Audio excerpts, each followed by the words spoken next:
not one I look forward to with enthusiasm, but nevertheless, as I'm always saying to you, the only way I know to make progress is we all have to be prepared to bite the bullet.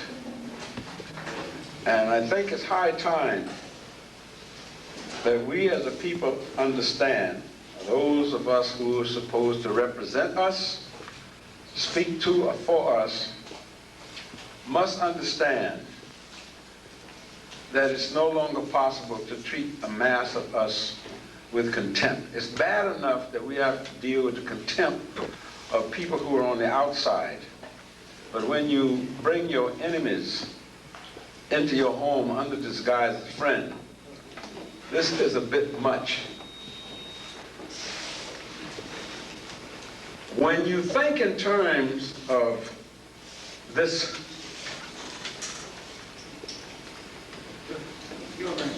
no, I can't go because I hear these things. Come up here and try to do it, please. You got the thing here. I spent 3 weeks trying to get it here. Are you rolling your eyes at me for a purpose, Mr. Pitt? Yeah, your beard looks very sexy.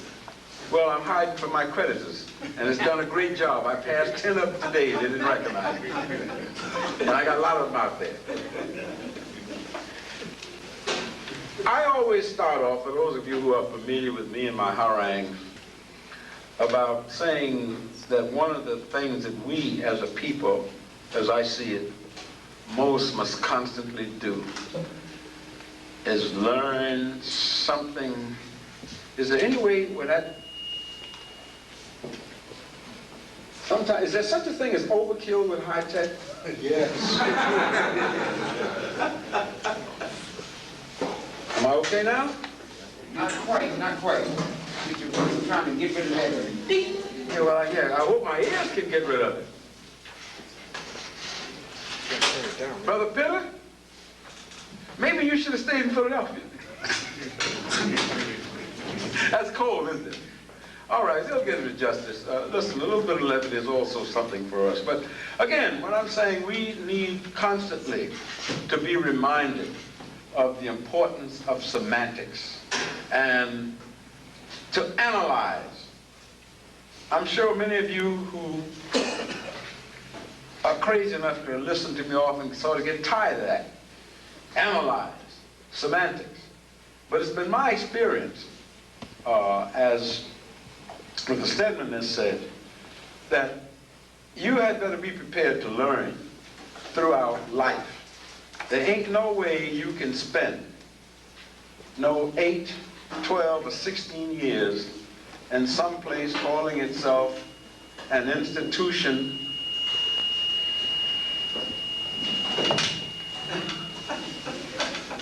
That ain't true. No, the reason is I'm not being a privileged. It's coming right in my ears, you know.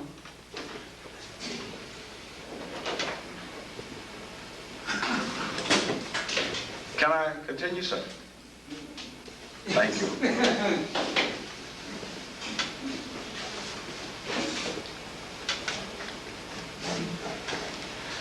That I'm constantly saying to you, and you can edit this whichever way you want to make it make sense, Brother Leon. The importance of analysis, the importance of looking at semantics, because I'm convinced through my experience that these are two of the most dangerous enemies that we have.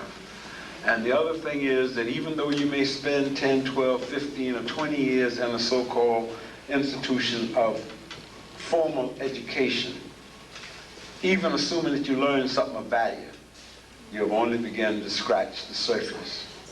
Education, real education, meaningful education, comes as a result of a lifetime experience. The term scholar is rooted about too casually, cavalierly.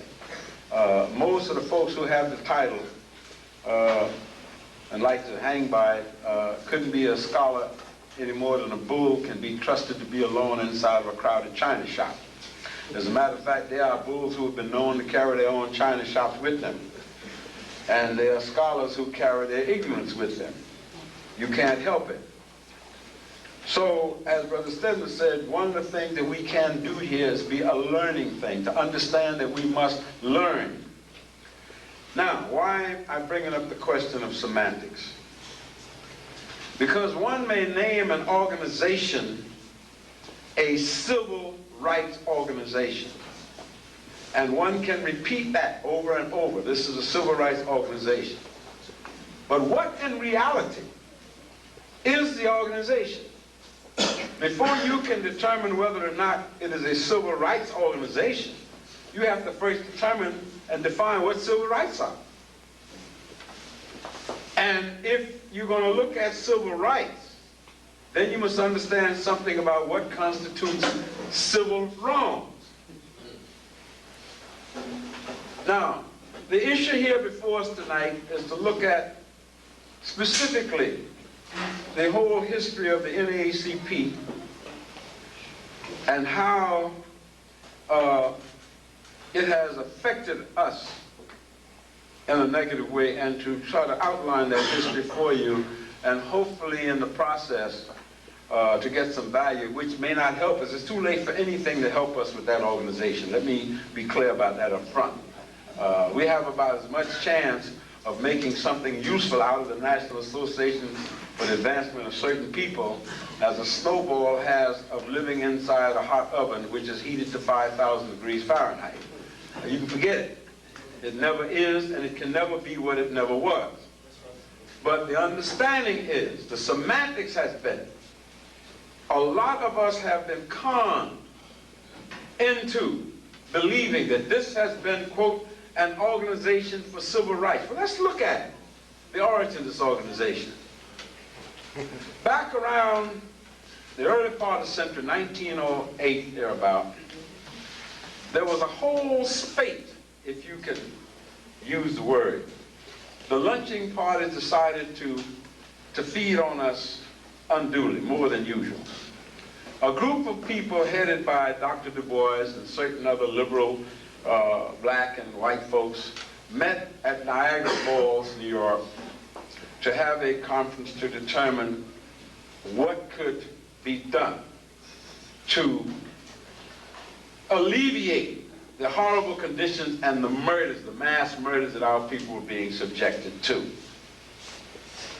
Out of that conference, the Niagara movement, came another meeting in 1909 in New York, at which point Du Bois and others spearheaded the beginning of what later became known as the National Association for the Advancement of Colored People.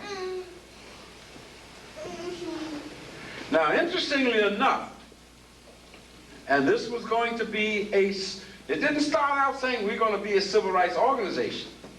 You see, you can fight for anybody's civil rights. Anybody's rights, blue, black, green, brown, can be violated if you have civil rights.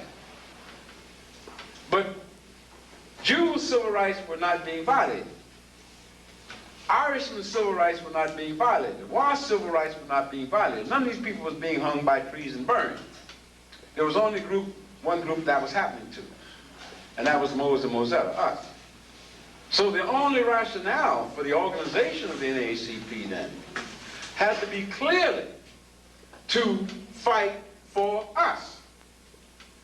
Now, if it was going to do that, and it was going to get a name that reflected that, then it should have given itself a name, National Association for the Protection of African People.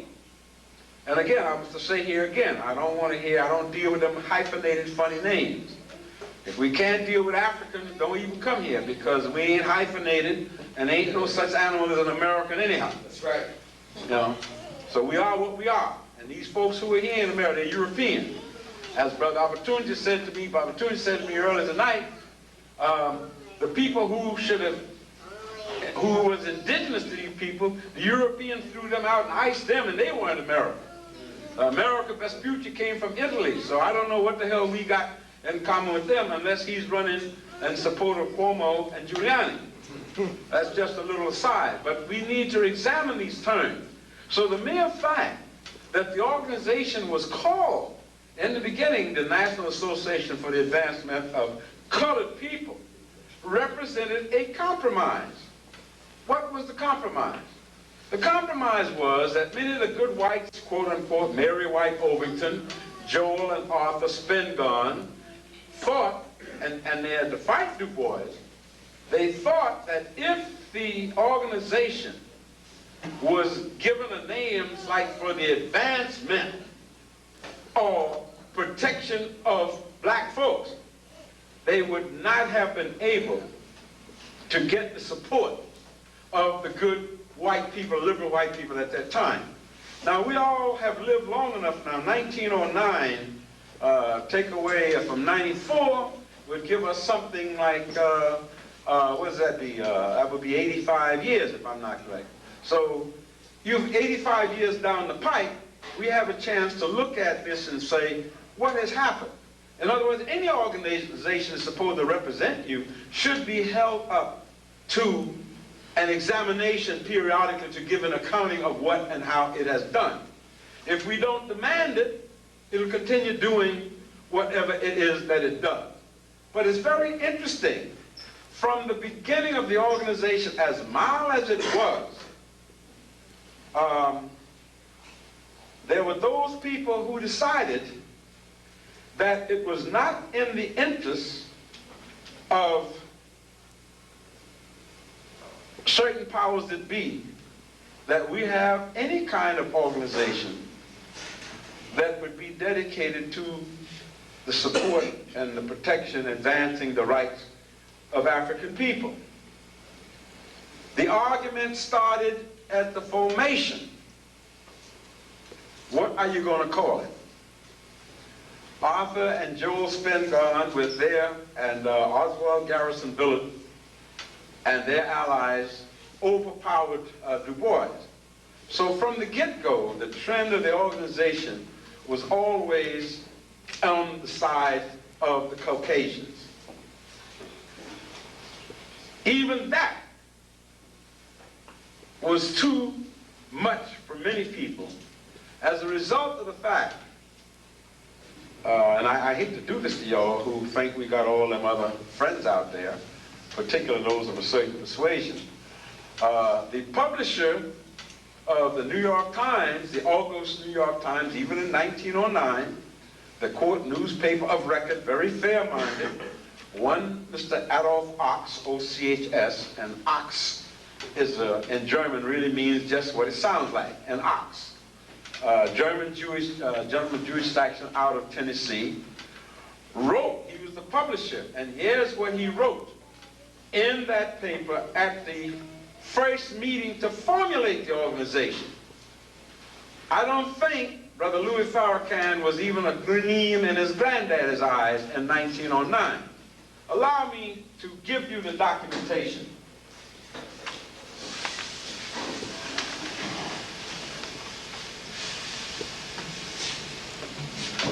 Mr.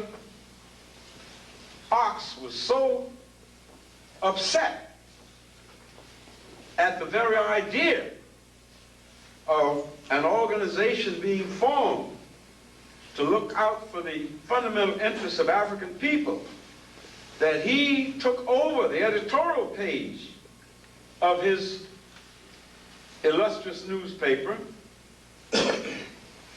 and this is what he wrote. I could have quoted you, but you know, I know y'all won't believe me. Page 170, 171, because we have all these good white friends out there. And listen to this. On April 27, 1908, a group that included Oswald Garrison Billett, George Wallington, James Russell, Mary White Ovington, the Rabbi Stephen Wise, and Du Bois. They sat down on the 27th of April, and they met for dinner in a restaurant on Fulton Street to discuss the economic relationships of the races in New York City. Notice of the meeting had been sent to the newspapers. a Hearst reporter appeared and wrote a lurid account of the biracial gathering, suggesting that, and I quote, cold black colored men were leering at white women and forcing their attentions upon them. So the ogre of sex is not too far from these folks' heads. I don't know, they must have a problem with their sexual prowess or their sense of it, right? And the whole meeting was portrayed, quote, as a movement for social equality instead of for civic betterment. Now notice here already we have the problem. White folks telling us what's good for us and what we can and cannot do. And then comes the great, powerful Mr. Ock. The result was a torrent of abuse from newspapers. Some things don't change, do they?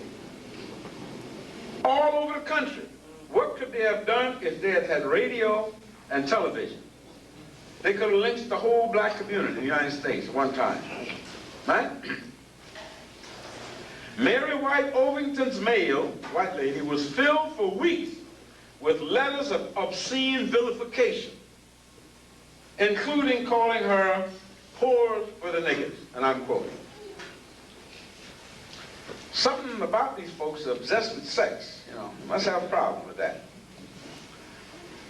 And now, here comes Mr. Adolph Ox, one of our Jewish friends and supporters, publisher of the New York Times, and here's what Mr. Ox wrote, signed by his signature. Quote, this particular banquet, we think, provoking as it must, the public disgust and indignation, will serve to call the attention of the community to certain forces of evil that have been rather actively at work of late. Ox believed that, quote, the odious exhibition would produce a powerful reaction that would, quote, check and destroy such assaults as these people are making on racial purity. This is not Adolf Hitler talking, y'all. This is American Jewish gentlemen. Talking about what? We are a threat to racial purity. This is 1908, dig the year. 23 years later, a gentleman by the name of Adolf Hitler came to power in Germany. And the first thing he said in his strategy was what? Jews are a threat to what? Racial purity. Now that would also have included Adolf Ox, if Hitler could have got, the Nazis could have got their hands on it. Proof some people don't learn from history. It means we shouldn't expect them to learn. Now,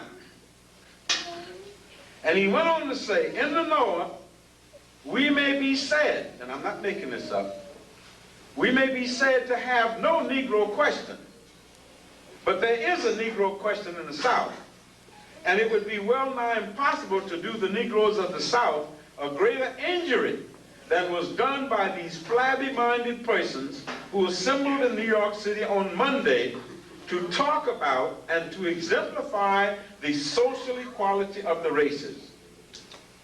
Ox attributed the meeting to the influence of the socialists and communists.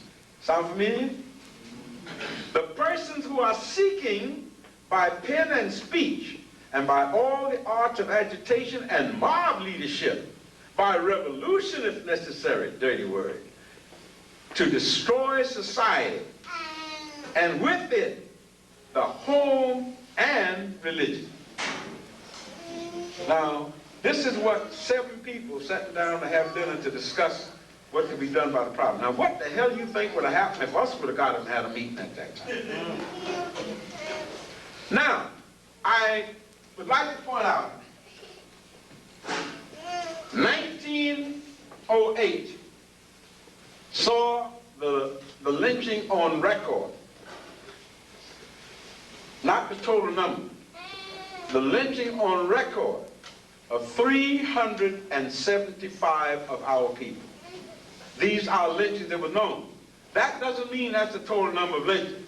Throughout the South where I was, there were any number, if you could count the number of black folk who left home to go to work one morning, whatnot, and completely disappeared and somebody said the last time I saw him or her talking was with this or that white man or white woman, and suddenly you didn't see them anymore.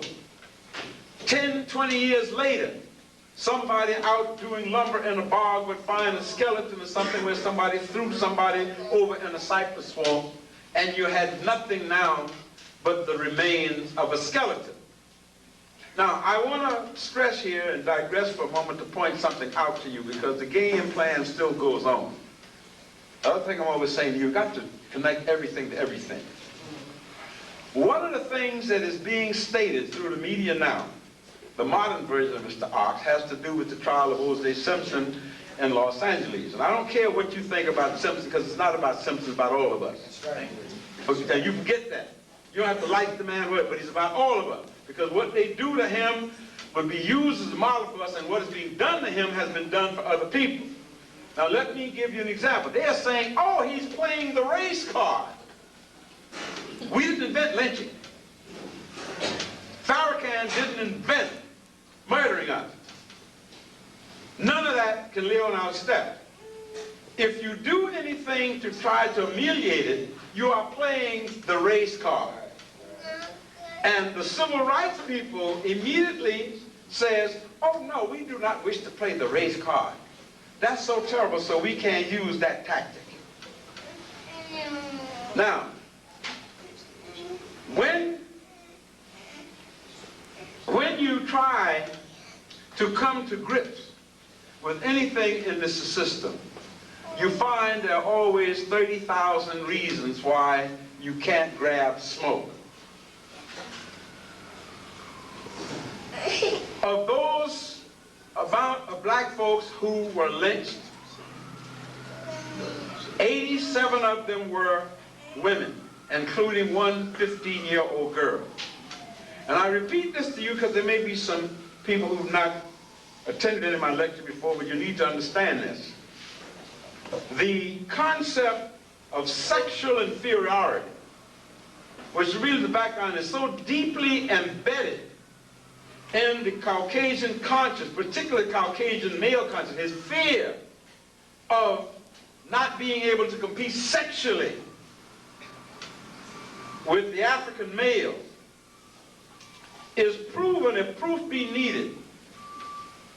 Of all the people I've talked to, and I spent some years doing research on two things: blacks who have been exploited and railroaded as chain gang, and killings and mutilations of lynch mob victims.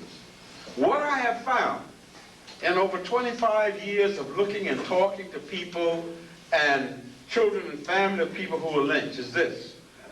I may have said it before, and those of you who heard me say before, bear with me because it bears repeating. Something we got to keep banging until it gets in our heads. In no case of lynching of any black person, male or female, has ever existed where that victim was not sexually mutilated. That's right. That's right. I said, there's not one case on record, known case of lynching of a black person, male or female, where that black person was not sexually mutilated. No matter what was the excuse for lynching, whether the excuse for lynching the person had to do with some kind of alleged sexual offense or not. The standard thing with a black male would be, if the male was accused of raping, quote-unquote, a Caucasian woman, after the man would be killed, burned, slowly tortured, excruciatingly, the last ritualistic act would be for one of them to take a sharp knife, which they would sharp for the purpose of wet rock, cut off the genitals, and present them to the alleged victim as a trophy. Yes, yes. Is that clear, sir? That's a fact. That's right. I beg pardon? No, we didn't have to do that to know what he did with sick folks. That's correct. Sick. Remember Jeffrey Dahmer? I brought you documentation time again. The only records I know of documentation of cannibalism is white. There are 2 books back there now from Newgate, California, if you'll read them. Man and his whole family lived in Scotland. for 30 years, 47 people on the flesh of people they captured and killed.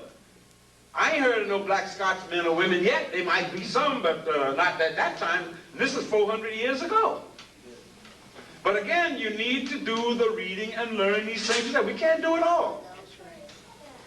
And most of the things that you need, the material that you need for the learning process, usually they ain't out there. They're not easy to come by.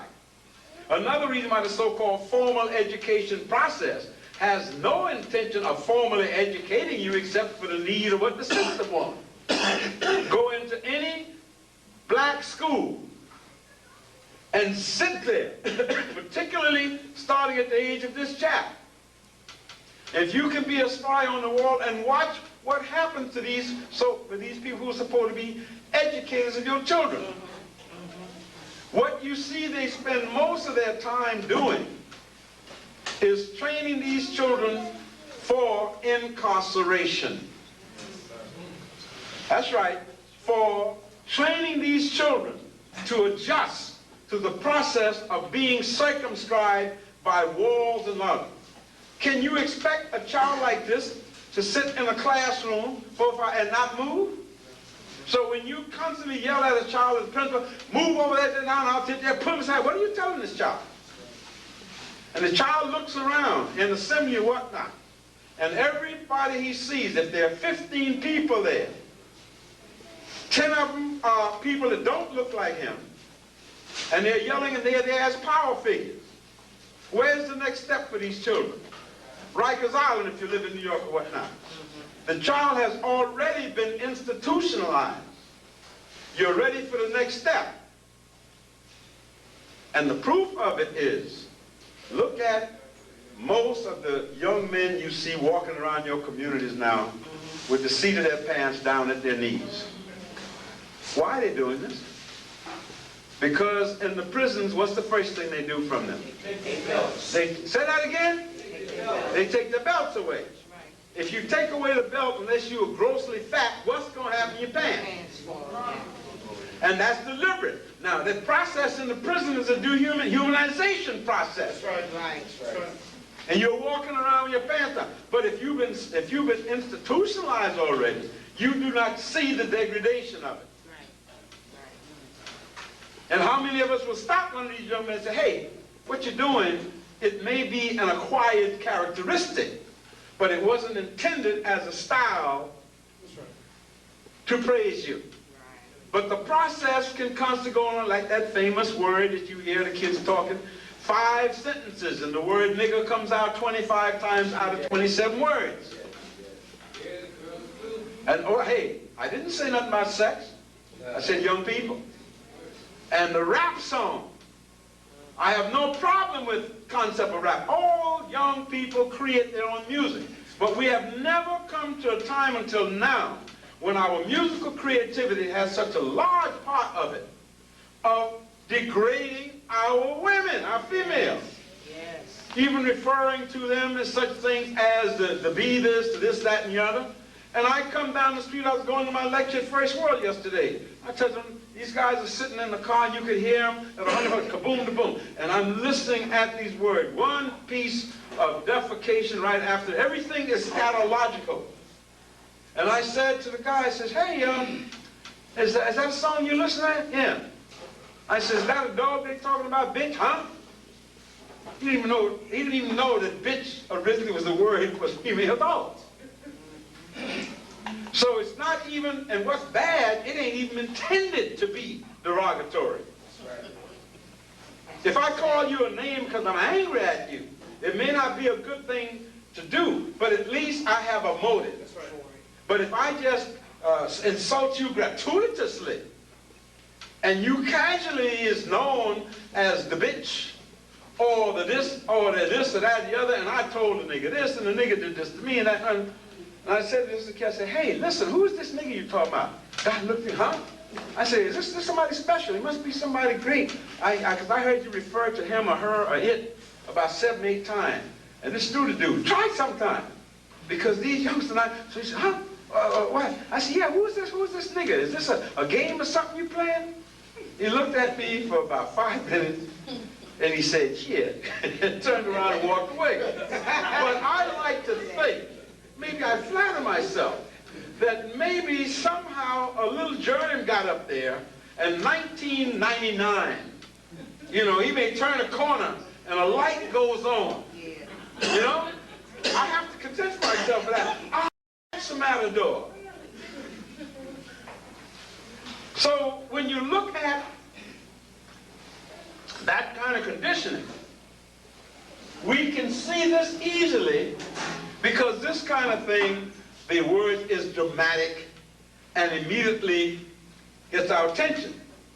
But what about the folks who wear three-piece suits, ties, attaché case, belts in their trousers? You got my picture, right?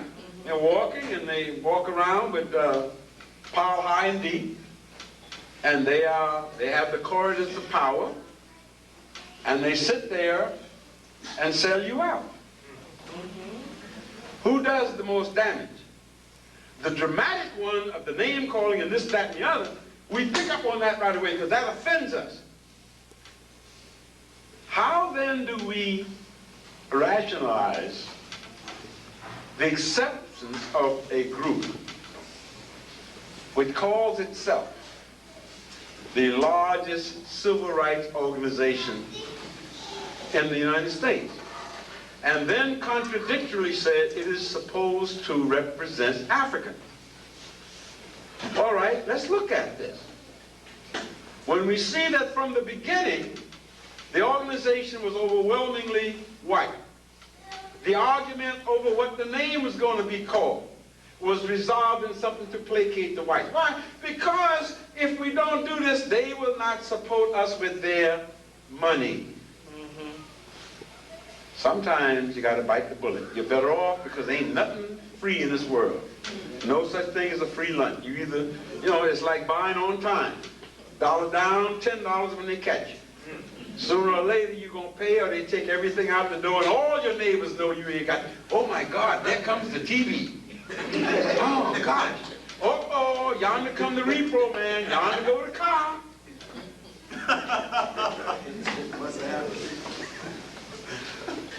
So when we look at this and you say, okay, like I said last night, the grassroots number must set our priorities. The civil rights group says it's a civil rights group, but it cannot move to protect you and your rights until it gets the permission of these folks who paid the bill. And if you don't believe that what I'm saying historically, think about this. For years, and for all I know, they may still be using it.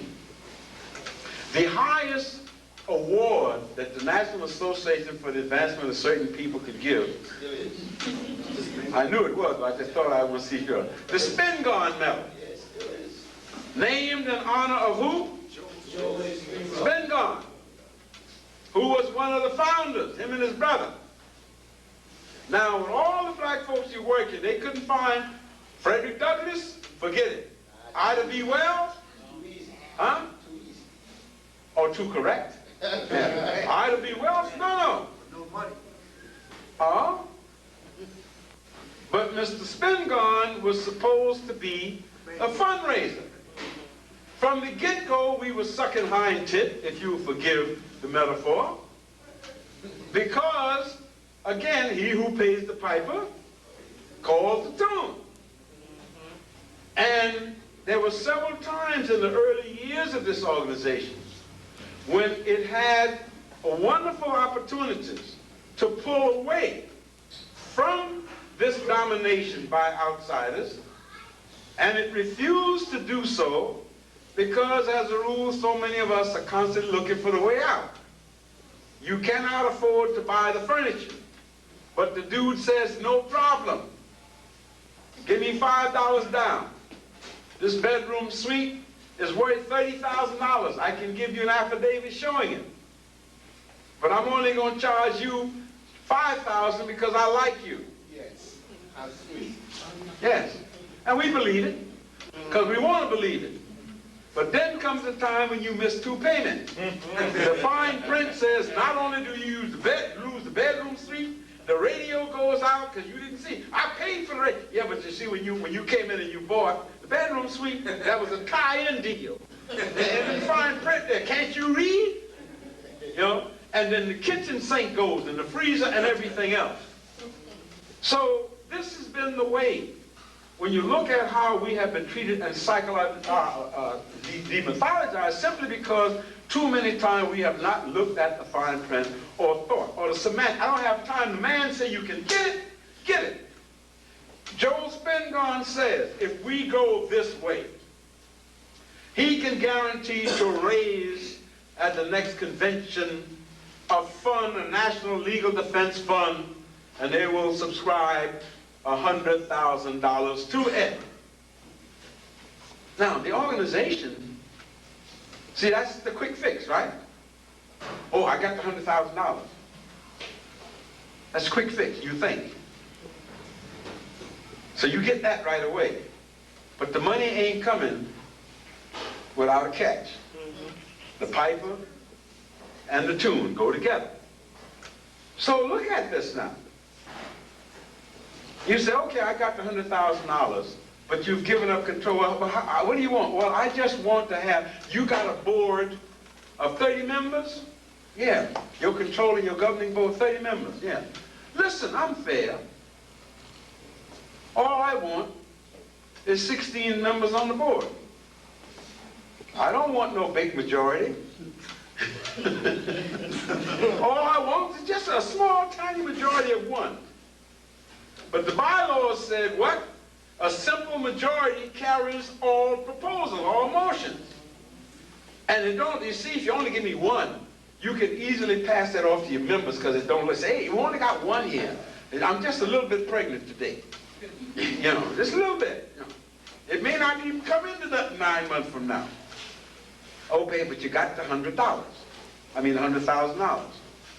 Now look at how the organization was structured to this control. It was set up in such a way that the joint, that is the chapters, out in the boondocks, never had any control. Did y'all know this? At no time during the history of this organization did the individual chapters ever have any control or say-so on who ran or how the organization was run. That's how come they were able to do what they were doing to Brother Chavis. In other words, it was always Big Brother or Big Daddy knows best. The powers that be structured it that way. And this meant that any decisions would be made at national headquarters. From the beginning, anybody know, even though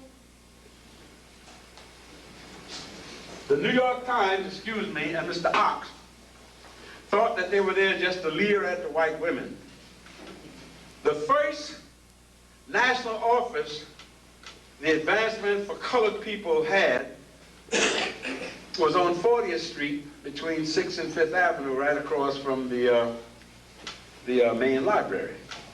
Now you know that's a big black neighborhood there. You know that. I don't know if you've been there lately.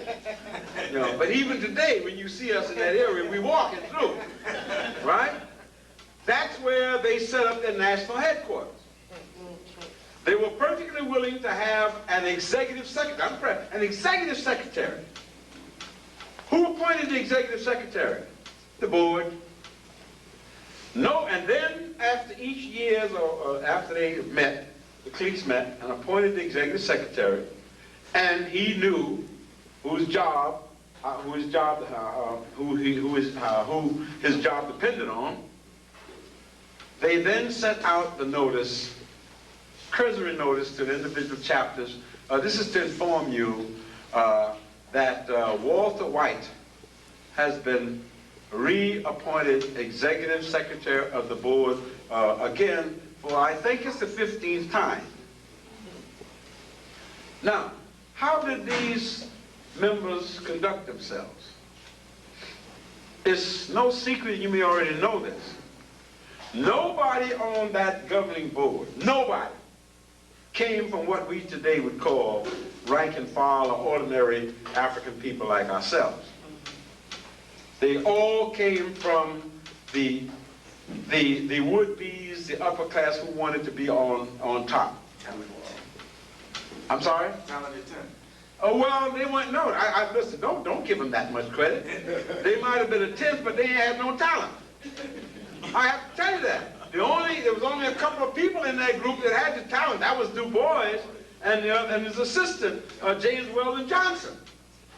The rest of them were there to serve as the figureheads and wouldn't know a talent if it would have hit them in the head crosswise, and wasn't even interested in talent.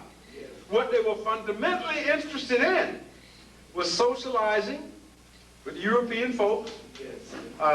They had an annual dinner every year. They would throw, well, hey, I beg your pardon? Yeah, when you say, I didn't say, you said it. Right? And don't bring up no issue of substance. Right? Now, and what I'm saying to you, throughout its career, up until it always discouraged active participation from its grassroots members out in the boondocks. That's part one. And they said, we'll state many times, when Du Bois, for one, this credit said, we've got to open this up. There are people out there that we don't know that need to be in here. No, because these people who are mostly peasants, they said this. They wouldn't know how to function with this.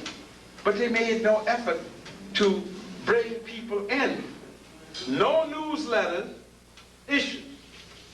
Now, the way they picked the cases, the civil rights cases, to involve themselves in, was done in exactly the same way. If somebody like some poor backwoods African person was unjustly accused of some crime, they would have their field representative in the area do a cursory exam and then say, well, we've checked into it, and there is no need to investigate this further. This person is guilty. There's enough evidence for him or her being arrested for what he was arrested for, and therefore there's no need for us to expend money. Now, if it turned out later, and in most cases it did turn out that the person had done nothing but be black in the wrong place at the wrong time, then the answer would be, when you say, why didn't you come and defend this person? This person has now been electrocuted or hung or lynched. Oh, well, we don't have the resources to be going around defending every little two-bit case there are. Let me just give you all an example, because these are times from which I was a part. They haven't been documented yet. I'm skipping a little ahead of myself, but just to give you an example of a kind of a terrible methodology that this organization used before the young blood of people like Chavis and your generation come in. In 1950s, early 50s, I may have mentioned this to you before, but it bears repeating in connection to this lecture. A young man in Mississippi by the name of Willie McGee was arrested,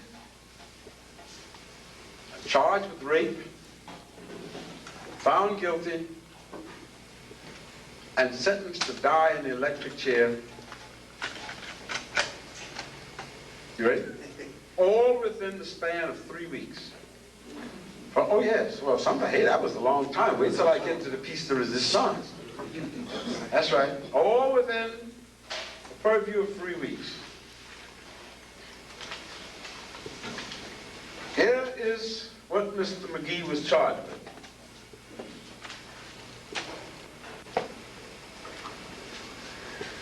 It's always these white ladies. She claimed that Willie McGee climbed into her window in the middle of the night, and as the Bible said, he knew her without her permission.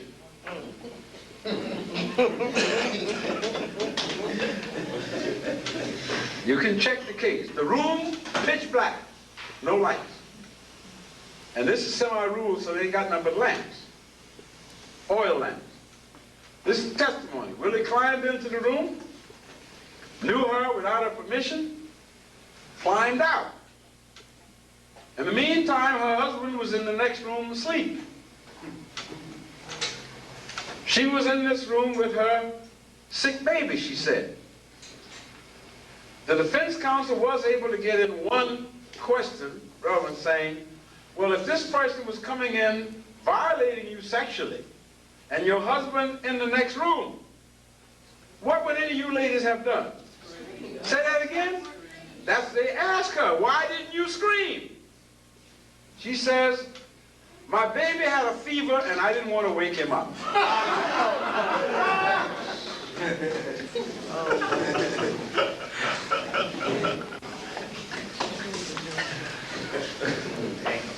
You think I'm making this up? No. How did you know it was Willie McGee? It's dark.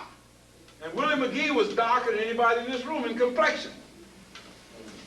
She said, while he was raping me, I felt his hair. Now, she'd had a problem with me because mine gone. You know, that thing was bald head. He had kinky hair. Now, you go down the road, this is 40-some years later, in Los Angeles, California, about 2,000 miles from Mississippi, here's some prosecutors going in the court asking for what? Samples of the man, because he's got African-American hair. What the hell kind of hair is African-American hair? Anybody that comes from the motherland has this hair. Right? Not just if you're born here. Like, we need several more samples. I don't know what happened to that. They ain't mentioned that in the last 2 or 3 weeks. But this is the case, that it was Willie McGee's hair. The hair told that it was him in the dark. And this man was sentenced to be electrocuted. Well, at the time, a bunch of us got involved in the case. How we got in the case, lawyers asked the NAACP if they would send down some defense. They said they had looked at the case and they found no grounds to enter themselves in the case because the evidence against Willie McGee was overwhelming. The evidence we want to just give y'all. You don't have to take my word for it. Go do your own research.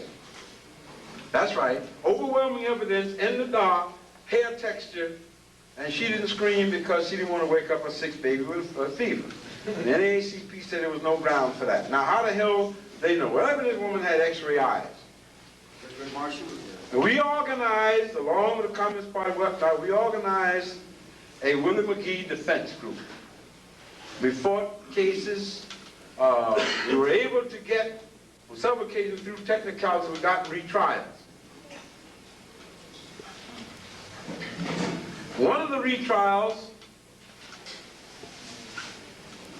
it came out, there's got to be something wrong with my folks. You know, I think it's because we were down in them slave holes ship packed together so long, we can't sit still. You know, when we're on train, we go from one car to the other. Right? It turned out, through, we hired investigative detectives, and they discovered what happens in the South quite often. It used to happen.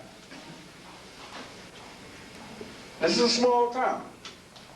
Willie McGee had been going out with this woman for about 10 years.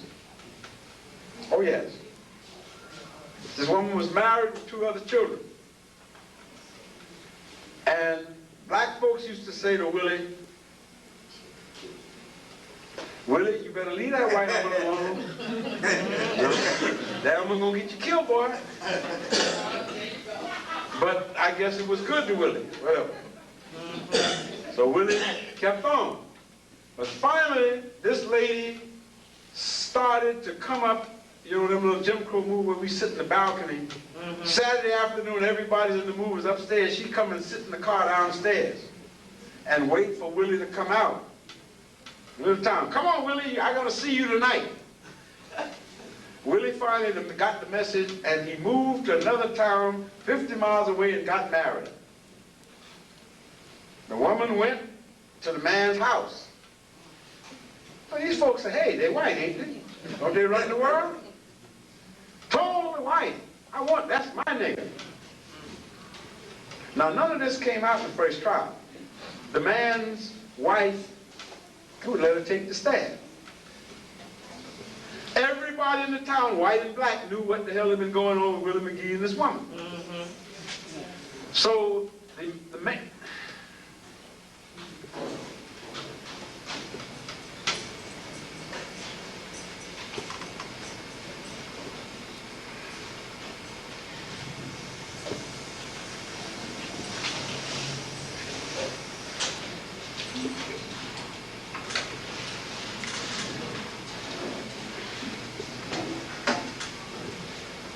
When this came out in the second trial, the judge ruled that it wasn't relevant.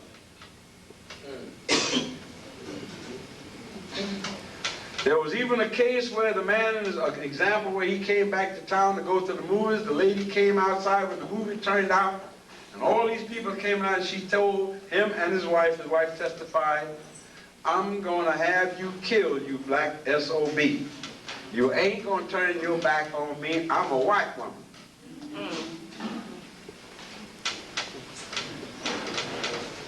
And when Willie refused to come back and do her bidding, that's when she put the charge that he had raped her. The black community knew better. The white community knew better. But this was an embarrassment, and he had to die. Nobody wanted to give him a retrial because you can't have white folks being embarrassed. Nobody, no white woman will voluntarily sleep with nobody black. So if she slept with him, it had to be rape. The press got all over it. Hang him now and try him later. When the NAACP sent its investigator to do preliminary investigating, the people we hired say, well, did the NAACP investigator come to talk to the people in the black community? No, they never came around. Now, you know how the Willie McGee Defense Committee, you know how we found this out? By the simple experience of going to the black church on Sunday morning and asking, is anybody here have any information about the Willie McGee case, and whatever you tell us will be held confidentially. Readily accessible to anybody. But they weren't interested. He got fair trial. In the end, after 4 years of appeals and being ultimately spent something like $300,000 of money picked up from the NAACP refused to give any money, contribute anything to the appeals defense. But they finally electrocuted Willie McGee. Even though the judge admitted, sure, I know he's innocent.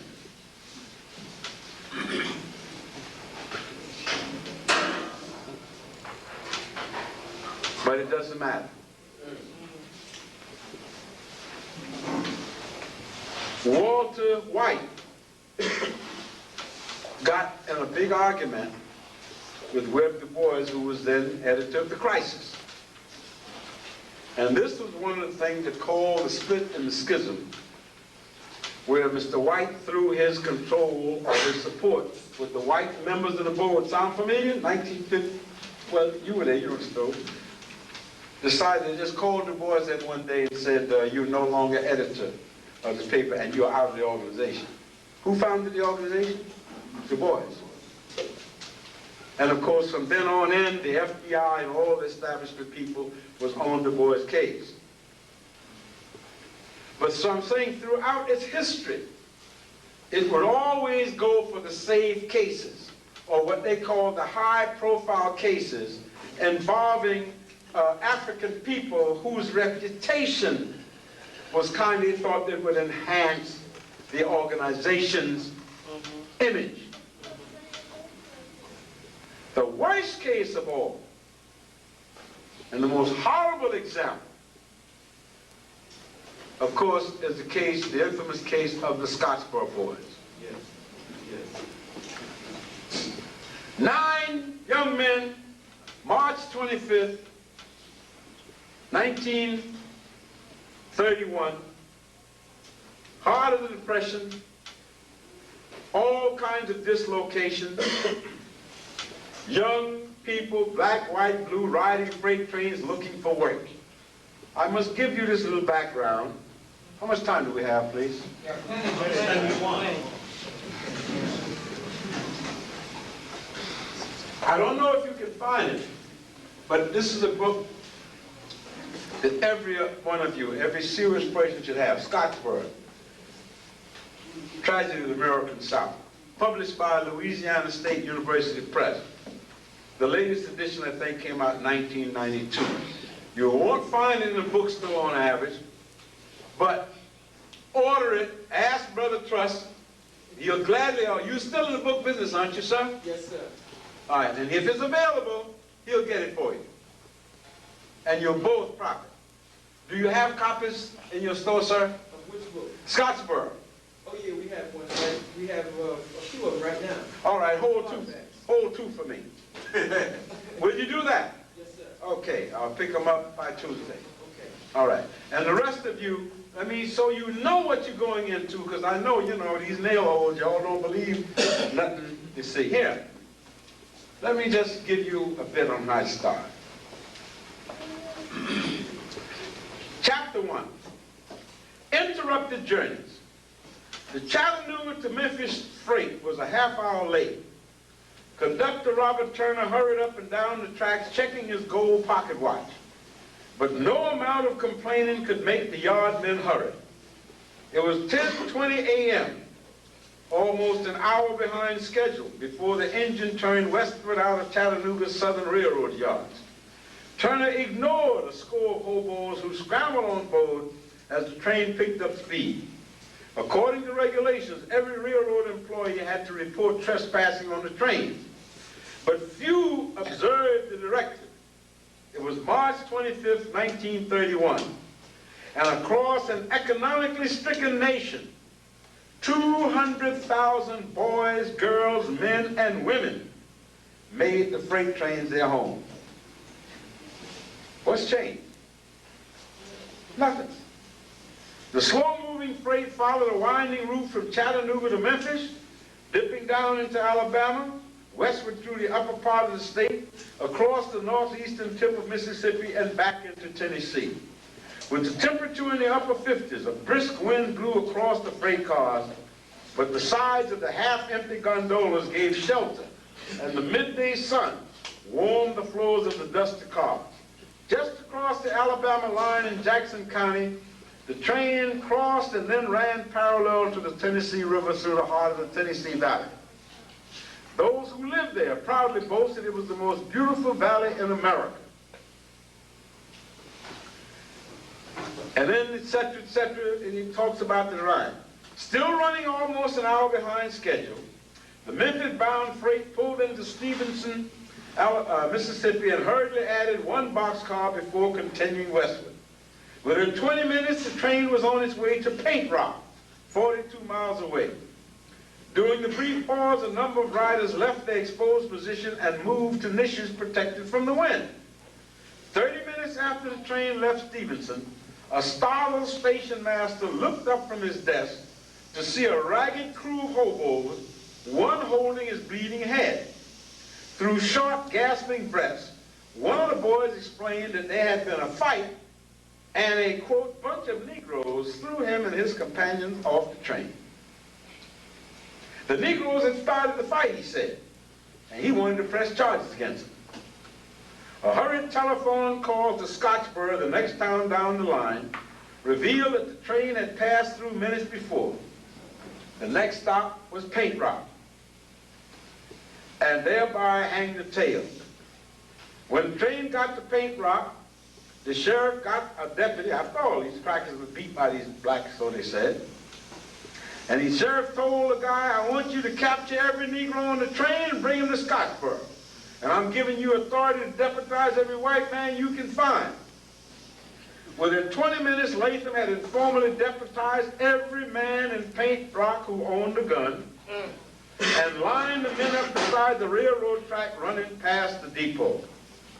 They stood in the warm sun, handling their shotguns, rifles, and pistols nervously, talking in excited tones, while Latham walked up and down the track, urging them to remain calm and not shoot unless it was absolutely necessary. Now, what is it supposed to be about at this point? A fist fight between two groups of young people.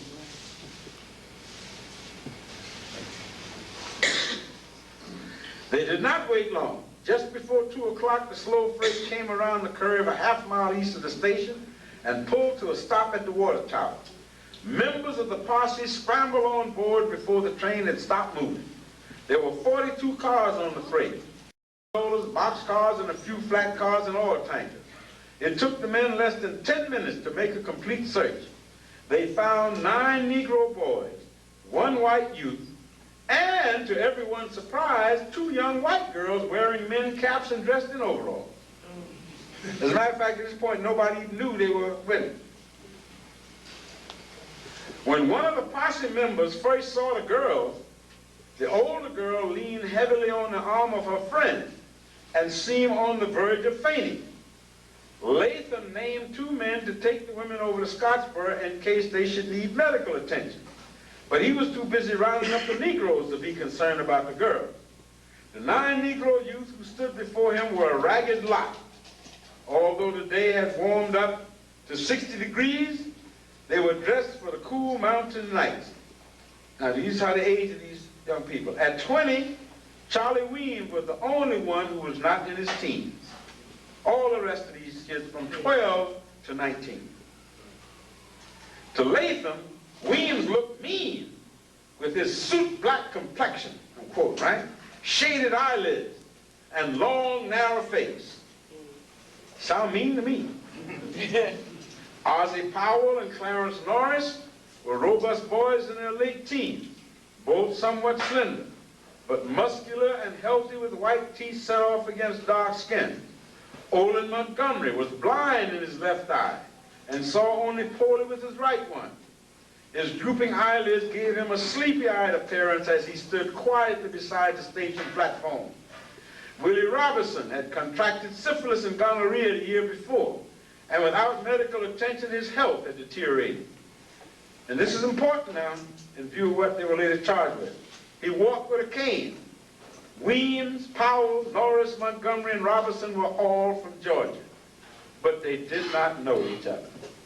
In other words, they just happened to be fate threw them on a train together. The remaining 4 told Latham they were from Chattanooga and on their way to Memphis looking for work. Hayward Patterson, 19 spokesman for the 4, reacted sullenly to Latham's question. Eugene Williams was only 13 and looked it. Short and slender with a chocolate brown complexion, he was the most handsome of the 9. Andrew and Leroy Wright were brothers, and they tried to stay close together. Andy was 19, and he reassured his 13-year-old brother. But Roy, as he was called, was frightened and couldn't hide it. While Latham tied the 9 together with a length of plow line, the 2 girls sat under a sweet gum tree and talked with several women who had gathered at the station. About 20 minutes after the train stopped, the younger girl, identifying herself as Ruby Bates of Huntsville, asked to see the deputy. 20 minutes after the time, huh? When Latham finished loading the Negro youth onto the back of an open truck, he went over to where the women stood. Ruby told Latham that she and her girlfriend, Victoria Price, had been raped by the 9 boys. Hey.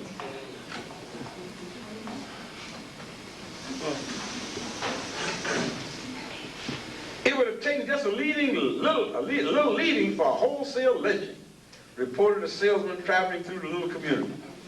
But officials counseled calm and the crowd dispersed. Both Ruby Bates and her companion were, quote, in such nervous condition, they volunteered little information concerning the assault. When the Negro boys and the 2 girls arrived in Scottsboro, the Jackson County seat, an hour later, Sheriff M.L. Warren sent the 2 women downstairs for examination by 2 local physicians. But he made no effort to keep the charge confidential, and news of the alleged attacks spread throughout and beyond Scottsboro within the hour. Each person retelling the story added new embellishments. By late afternoon, townspeople solemnly asserted that, quote, the black brutes had chewed off one of the tits of Ruby Bates. Oh my God. I don't know why y'all keep being surprised at these people.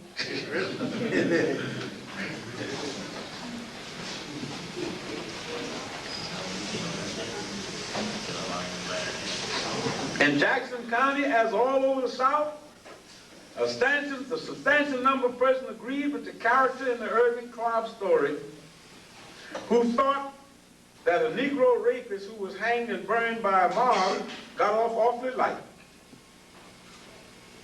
Farmers from the nearby hills began gathering, and by dusk a crowd of several hundred stood in front of the two-story jail. The sheriff pleaded with the men to leave and, quote, let the law take its due course. But the crowd had become a mob and was in no mood to listen to pleas for law and order. The sheriff tried to strengthen the crumbling jail by hastily deputizing 12 citizens and with his 9 regular deputies barricading the door of the jailhouse from the inside. He warned the crowd that his men would shoot to kill if necessary, but his threats made no impression. The men stood outside in their baggy faded overalls, the uniform of the poor white farmer, chewing tobacco and staring up at the jail's checkered windows. Many had brought, listen to this, circus atmosphere. Many had brought wives who waited toward the back of the crowd with babies on their hips and larger children clutching their dresses. When Glenn Jordan, the top reporter for the Huntsville Daily Times, arrived at the town square, it seemed to him the entire population of the little county seat, augmented by hundreds of visitors, surrounded the two-story dilapidated jail. It took him almost 5 minutes to work his way through the crowd and into the jailhouse. Inside, the sheriff told him the crowd was just curious. The crowd became more threatening after dark. They shouted up at the jail, give them to us. Let those niggers out. And the ultimate threat, if you don't, we're coming in after them and hang you. Inside, the 9 boys sat hot and sweating, even though it was a cool March night and the jail had little heat.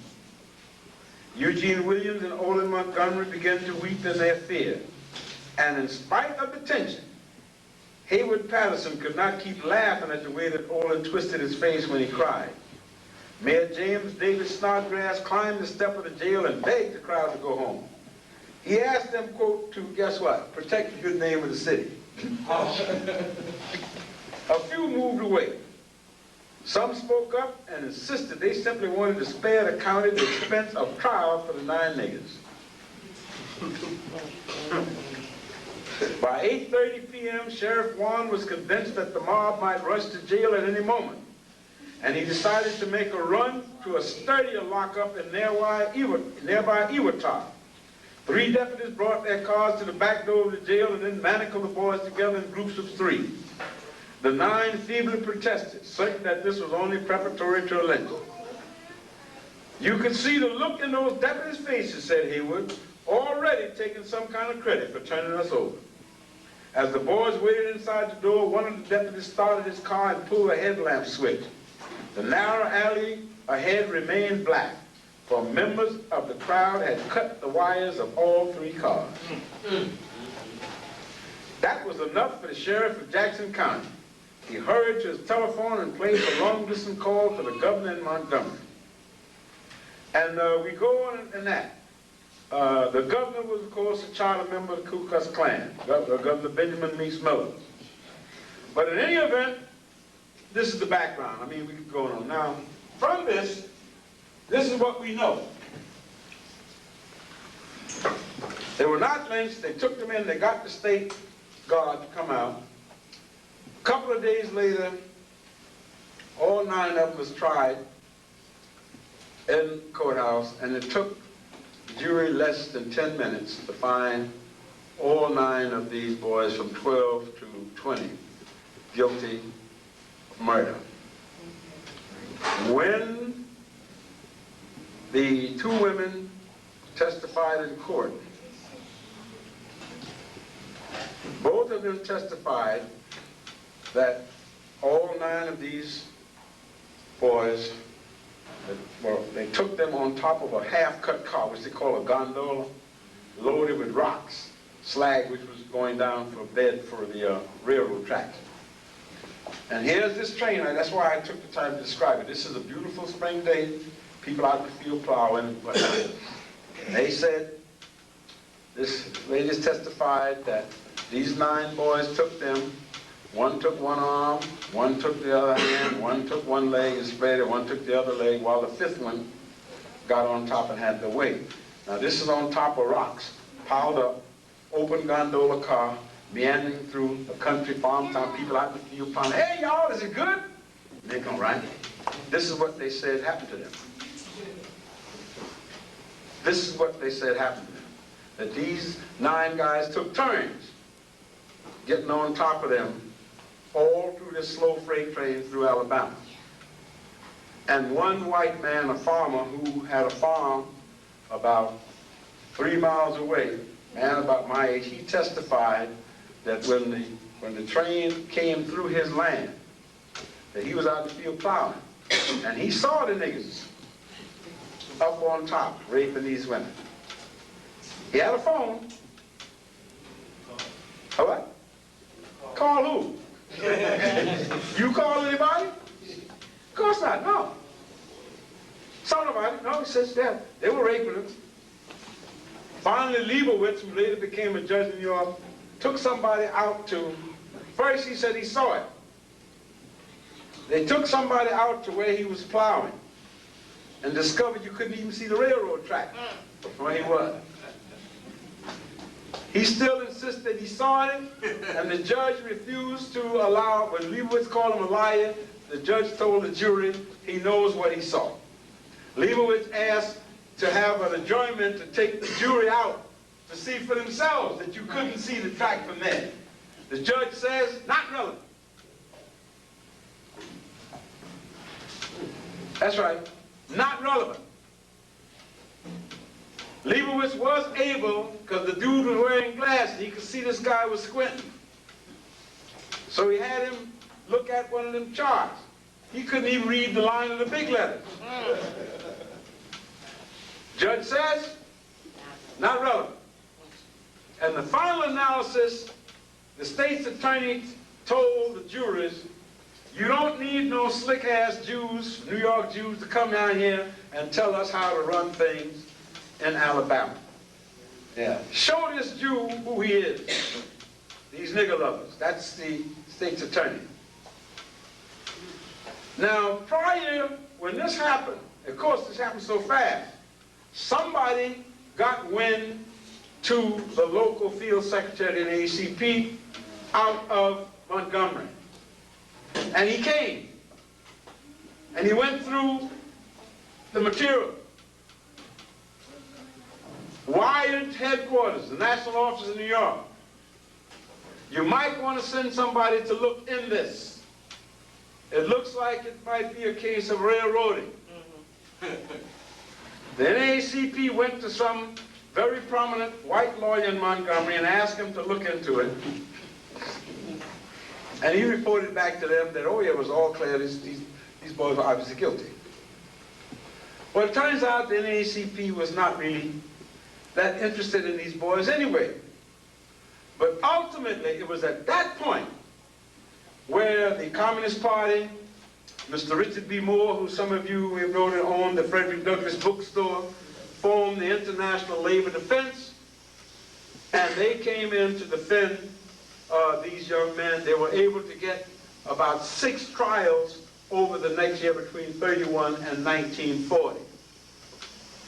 The end result, that all told, these 9 boys spent 470 some years behind bars. Ultimately, one guy, of course, died in.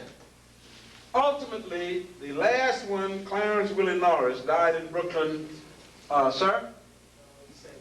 Yes, 10 years ago. He jumped pardon, came to New York, married, got a job, lived right, raised a family. And about 10 years ago, he didn't want to be a fugitive anymore for a crime he didn't commit. And when Wallace was governor of Alabama, he got in touch through an intermediary, and then Wallace went to the Attorney General and said, yeah, we'll give you a full pardon because there was no evidence to convict you anyway. This is 1967, I believe. And this started in 1931. So that's 46 years. Norris lived, I think, about 2 or 3 years after. But the point in terms, now watch what happens. I'm in a very practical case. The NAACP decided to get back in the case after the International Labor Defense Group had made the case an international cause célèbre. Because now the case has some value. They can maybe use it to get some damn donations. Right. I'm not, hey, I'm telling you like it is. Not primarily because it's the girl. Now, also, in the interim, one of these young ladies, Ruby Bates, recanted. The boys never touched them. Now, what actually happened? Even the whites that they had to fight with, did the blacks start the fight? No. As the man said, it was a cool, brisk spring morning. Only 3 of those young black men knew each other. They were all in different cars. Hayward Patterson and Willie Roberts, the oldest, were in an empty boxcar together out of the wind. Here comes about 5 young cracker boys, because where they were was in the open. They wanted to get out of the wind. They finally come into this empty boxcar, and they see these 2 young black teenagers there. Now, boxcar is 90 feet long, y'all. Plenty of room for everybody. What do you think the first word out of the crackers was? Get out, niggas, get out of the boxcar and give me my boxcar. We don't want you in here. Hayward Patterson died a man. He lived and died a man. That's why they called him mean. He says, you want me out, you throw us out. And it ended up, they threw these 3 white boys off the train. And that's when they got back. That's when they went into the station, bloody beat it, that they had attacked them. When the railroad police and the deputies jumped on the train, everybody naturally ran. The first time that the other 6 of those young black men ever saw each other was when they gathered them up around by the railroad station to take them off to jail. Now, the 2 women knew that riding the freight was vagrancy, right? Now, they sat there 20 minutes shooting the breeze. Remember, they don't want to go to jail. So the story gets cooked up, the niggas raped us. They understood their culture, didn't they? Yeah. Right? Because now ain't nobody think about figuring why you on this train riding this freight for nothing. Let's get the niggas. Now, interestingly enough,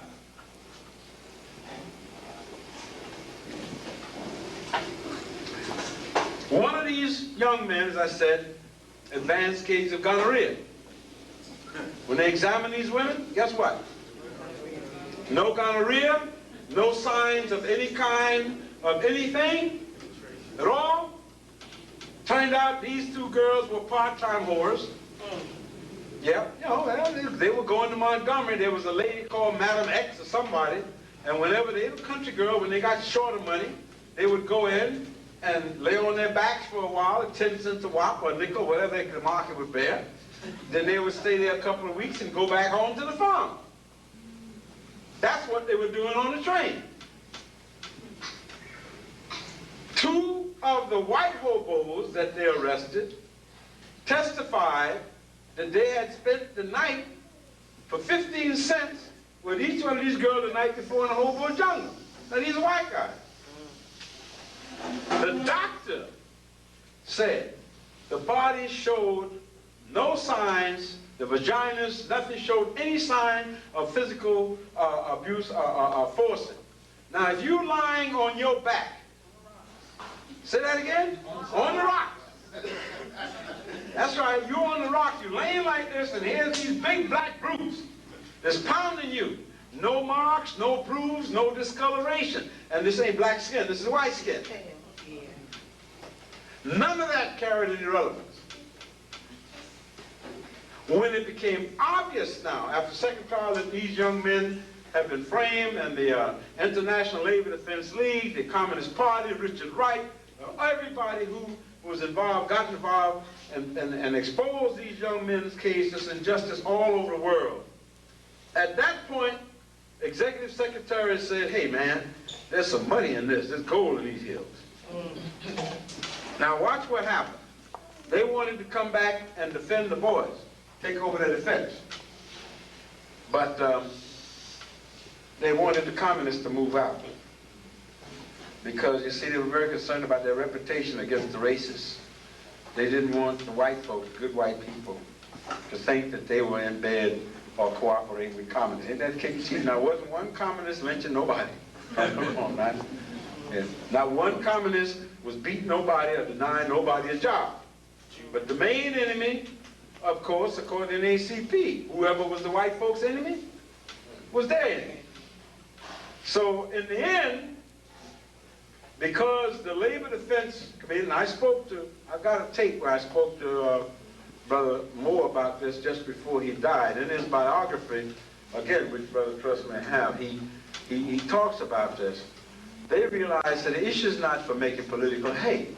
The issue is for defending these 9 innocent young men. So they agreed that they would withdraw from the case, but they would keep Leibowitz on the case with Roy M. in the interest of justice for these young men. And the end result, after about 6 years and 4 trials, I believe,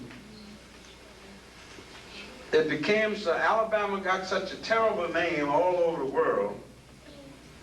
When they were running in '36 for the gubernatorial election, the NAACP cut a deal with Bill Graves, who was running for governor, 1936, where they told him, he told them that if they would not use the Scottsboro case against him quietly, to back off, that he would free the 4 youngest, once he was elected governor, he would free the 4 youngest boys immediately and free the others in a period of 2 years.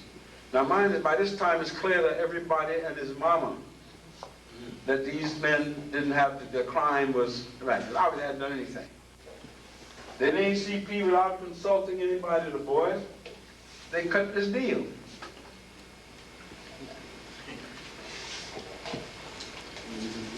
Bill Graves got elected. The boys still stayed in jail. When they tried to remind Bill Graves of the deal, he said, I ain't know you. Who you? I couldn't cut no deal like that for you. How can I make some kind of deal like that? That's nonsense. Now, all during this period, they were fighting, cases were coming up, and you hear this man, and Pete Smith tells you here in his book, I think it's page 5 something, he documents this, where he tells you clearly that constantly there was this always fighting because the rank and file did not trust. Let's see if we can find it here. It always dodges me. Y'all do that. Y'all make this stuff run away when I'm looking for it.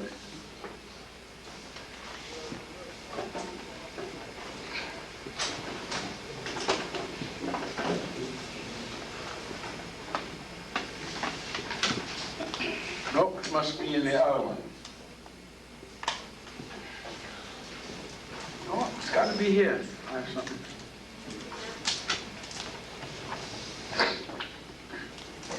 All right, come on.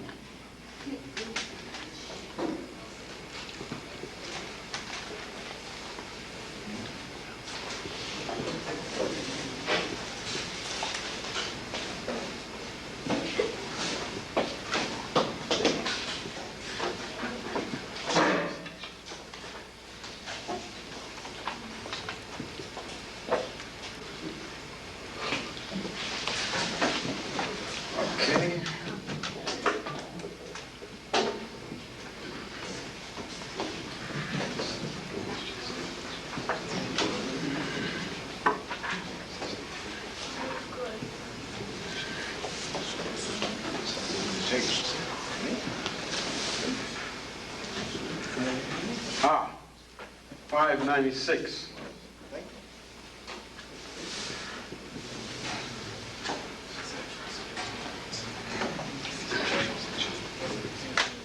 Yeah, and it may be said that the greatest accomplishment of the Communist Party of the United States, an accomplishment that perhaps compensated for its rhetoric, ideological perturbations, and its slavish allegiance to Stalin was indeed, quote, to raise the consciousness of American blacks. And they go on to say, the International Legal Defense Fund, as I mentioned about to help the boys' mothers at hundreds of party rallies, but it treated them more humanely than the patronizing agents of the NAACP, who considered them ignorant, gullible country boys. Now, let's assume that they were ignorant and gullible.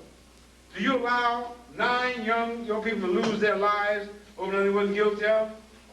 In other words, they couldn't get no invitation to Mr. White and them to any of these big parties we were going to. We find in general, hey, great crowd tonight. We find in general things we're just finding out now. Here, and the struggle was constantly going on. I got several copies back there. If you don't have it, please pick it up, because this gives you a whole overview. Listen at this. From the beginning, they were already, we didn't know that, cooperate with guess who? The FBI.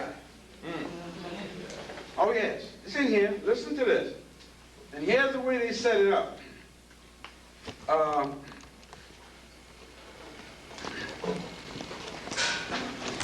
1934, the year of Martin Luther King's baptism and Reverend King's trip to Europe, the NAACP split asunder in an ugly public controversy that revealed once again the trick mirrors around the issues of race and racial identity, where perspectives were so central as to affect vision itself. At the center, as usual, was W.E.B. Du Bois, a founder of the NAACP and editor for 24 years of its magazine, The Crisis. The brilliance of his attacks on Booker T. Washington's policy of racial accommodation and his call for full-scale protests of all injustices against Negroes had positioned him to succeed Washington in national leadership after the latter's death in 1915. As a scholar and essayist without peer, Du Bois was known for prose that gracefully mixed cold, unsparing analysis with lyrical passages on the noble heritage of the Negro people and the justice of their cause. As a political leader, however, he suffered all the liabilities of an elitist intellectual. Even his supporters described his personality as difficult at best, and his haughtiness was so extreme as to inspire collections of Du Bois stories. Once complimented on the honor of being Harvard's first Negro PhD, Du Bois icily replied, "The honor, I assure you, was Harvard's." I like that. I did Harvard a favor. That's style. Yeah, big deal. I'm the first black graduate. It's Harvard. A variety of frustration had swelled within Du Bois during the 1920s. And during the Depression, he had come to focus most of his wrath upon his nominal boss, Walter White. Since witnessing the 1906 Atlanta race riot as a frightened teenager, White had gone on to become a famous investigative reporter of lynching, using his light complexion to infiltrate lynching areas in the guise of a white journalist. A gifted publicist and lobbyist who called several Supreme Court justices and more than a score of U.S. senators by their first name. How about that? White was as vain as Du Bois and made no secret of his belief that Du Bois was too eccentric to play a constructive role in the NAACP's new drive for legislation against lynching and Jim Crow. Now, you already had the Constitution, didn't you? But you're going for more legislation. If the Constitution, the basic law, didn't do it, which guarantees you're right, what the hell was more legislation going to do? Huh? Du Bois thought, though ever more dependent upon White and the NAACP as the circulation of the crisis fell steadily, refused to promote the NAACP's programs in the magazine. He considered the programs mundane, and he made matters worse by commenting that White had no brains. I will repeat that because I don't want you to miss that. All right? Now watch this. This is, yeah, you're supposed to be fighting to get our rights in humanity. And this is the kind of garbage, actually bullshit. You know, right? He considered the NAACP programs mundane, Du Bois, and he made matters worse by commenting that White had no brain. In 1902, White brought the showdown nearer by hiring a young man named Roy Wilkins to control Du Bois within the New York NAACP office. Now, what the hell is going on in this period? This is the era of the trial of these 9 Scottsboro boys. Think of this. Think about this. I want you to take a moment and think about it. Yeah, you got 9 innocent boys that are being railroaded. You're going to break your butt. But if you do it one time, you'll never have to do it again, will you?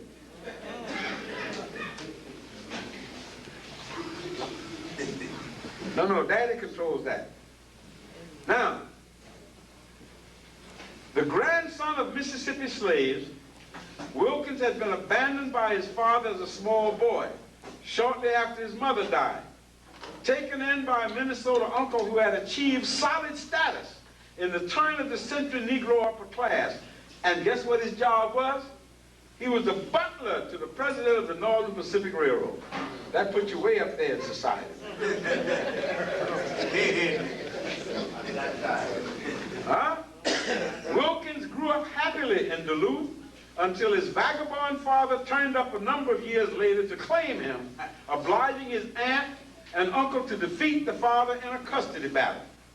Thereafter, at the University of Minnesota, and as a successful editor of the Kansas City Call, Wilkins applied himself diligently to the task of becoming a self-made aristocrat. How about them apples? At the newspaper office during the day, he was a supreme practical realist who was not above crime stories or the corny headlines of the circulation drive. But at night, he put on his tuxedo and broke into the tiny, glittering world of Kansas City's Negro upper class. He met his future wife at a fashion show sponsored by one of the exclusive black women's clubs, and married up splendidly after overcoming the strenuous objections of her parents, who, as light-skinned Catholics, counted both Booker T. Washington and Du Bois among their house guests at separate times. Wanted little to do with an ink-stained, low-browed, dark Negro like Wilkins. But he succeeded then and later on the strength of his savvy, versatility, always plain-spoken and laconic in the style of actor Jimmy Stewart. He measured political choices by the standards of the common man, conceiving of the NAACP's goal as the achievement of ordinary fair play between the races. Isn't that a wonderful philosophy? Man is hanging you, cutting off your testicles, cutting babies out of your stomach. And he said the issue here is ordinary fair play. But they wasn't cutting off his testicles. Oh, not yet. It had 10, right? Unflappable. He could speak of the cards we have to play in the middle of a riot. He would devote his life to the NAACP. But when the call came from New York, he also was powerfully attracted by the idea of getting into an apartment at 409 Edgecombe Avenue, which he knew all the way from Kansas City as, quote, the finest address in Harlem. Sugar Hill, that's right. And that's how you're going to defend our rights, right? 409 Edgecombe. God help us. In New York, Wilkins swiftly recommended a number of changes, all of which angered Du Bois. And he thought that would turn the crisis into a mass magazine capable of supporting itself financially. The first contribution out of Wilkins' own typewriter was a sports story about Negro track stars. We're talking 1932 here. 3 times the state of Alabama has already condemned 9 innocent black kids died, whatnot, and he's writing what? The Crisis has always been a magazine of protest, and he comes up with a sports story on Negro track stars. And what Du Bois did, he allowed it to run tucked among the most terrible literary and sociological thinkers of the race. After that, Du Bois tried to isolate Wilkins the magazine, looking upon him with utmost condescension as a newspaperman, an obvious bureaucratic ally of Walter White. Wilkins was obliged to create his own role as a publicist. In his first major campaign after Will Rogers used the word nigger 4 times in his premier radio broadcast over the NBC network, Wilkins orchestrated, playing the race card, Wilkins orchestrated the bombardment of protest telegrams directed at Rogers, NBC, and Gulf Oil, the program sponsor. They eventually backed down, and Wilkins said he won a victory. Will Rogers switched to using the term darky instead of nigger, and Wilkins declared that he had won a victory. All right? Now watch, this is what happens to those of us who fight the good fight, or try to. By 1934, Du Bois had come to a rather bitter turn. What were we talking about earlier relevant to Dr. Clark? Brother Leon, listen to this. By 1934, Du Bois had come to a rather bitter turn. His fame did not change the fact that he was 66 years old with no savings and being overtaken by younger, more practical men. In addition to these problems, he faced his own growing pessimism, telling himself that the South was just as segregated, and the North more so, than they had been before he and the NAACP started their work. Such thoughts boiled up into his shattering editorial for the January 1934 Crisis, in which he turned the entire NAACP philosophy on its head. Negroes should face the fact that they would die segregated, he declared, in spite of all justice and their best efforts. Therefore, to hate segregation was inevitably to hate themselves, and it would be far better to embrace voluntary segregation in schools, colleges, businesses, both for reasons of psychic well-being and to build concentrated strength among themselves for later fights. And this was like the Ben Chavis of his time.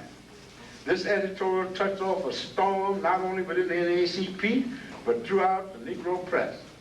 Du Bois received very little support, as you might have expected, as even his long-standing admirers believed his comments would bolster the old white racist argument that Negroes fared better under segregation. His bureaucratic enemies within the NAACP denounced him for the heresy of proposing to embrace Jim Crow. That's not what he was embracing.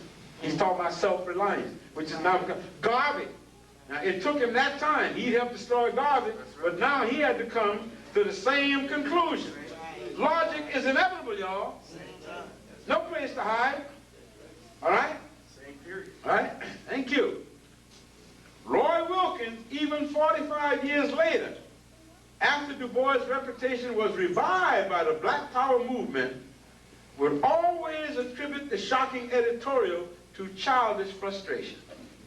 That's how much he understood, right? That's right, childish frustration. How can a 66-year-old man be childish? Childish frustration.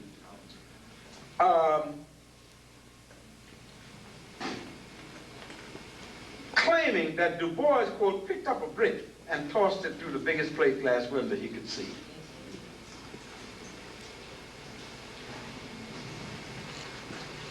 A scholar who knew and admired Du Bois would find evidence that his real motive was to say something good about black colleges so that his friend John Hope would be able to hire him back at Atlanta University.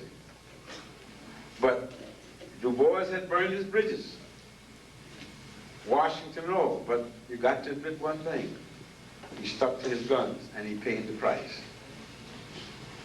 And he fought, for the first 6 months, he fought Wilkins in this bureaucratic thing, but ultimately, that was the first time he came into work one morning, And surprise, surprise, what do you think he discovered? Mr. Wilkins' name was on the door and he was out at the crisis. Who founded the crisis? The boys did. Now, watch what Mr. Wilkins is doing. Same time. Let me take you, some of you may have this book, if you don't get it. Black Americans in the FBI Files. On Jane Bowen, Du Bois, Medgar Evers, Martin Luther King Jr., Alan Clayton Powell, Paul Robeson, Bayard Ruskin, and Malcolm X, among others. I will go to, I believe, page 43. By Kenneth O'Reilly? That is correct, sir. That is correct. Everybody, and it's published by Carolyn Graff, G-R-A-F. And we find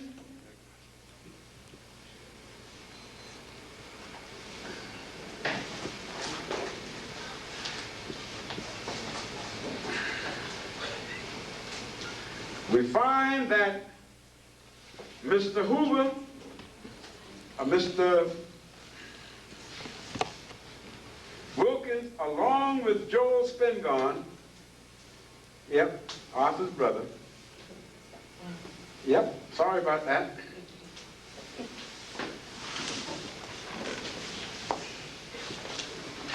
The NAACP file, page 16, a case study in friendly racism. Of all the dossiers J. Edgar Hoover gathered on various groups, the FBI file on the NAACP most clearly demonstrates these paradoxes, contradictions, and ironies without obscuring the larger themes. Now here are these people falling over backwards to prove that they ain't leftists or they ain't nothing. But Mr. Hoover says, if it's black, it looks like niggers to me. All right? The file was opened on August 21st, 1923, when Walter White and Arthur Spingarn met in New York with Bureau Agent James E. Amos to, quote, discuss the great Negro unrest in this country. Now guess who James E. Amos was? A black dude. Yeah, the first undercover black FBI agent that we know about. With the NAACP men, listen to this is Spingarn and White, particularly interested in the lynching and burning of Negroes, Amos summarized their position in a report to his superiors in Washington, D.C. And here's what he said about Spingarn and White. Quote, they are doing all in their power to prevent radicalism among the Negroes. Not surprising, the Bureau and its men had a different agenda. Formerly Theodore Roosevelt's valet and a burned detective agency operative, Amos, a black man, had joined the Bureau in 1921, and guess why they hired him? To work on the Marcus Garvey case. It all gets connected to it. And other, quote, Negro radical activities.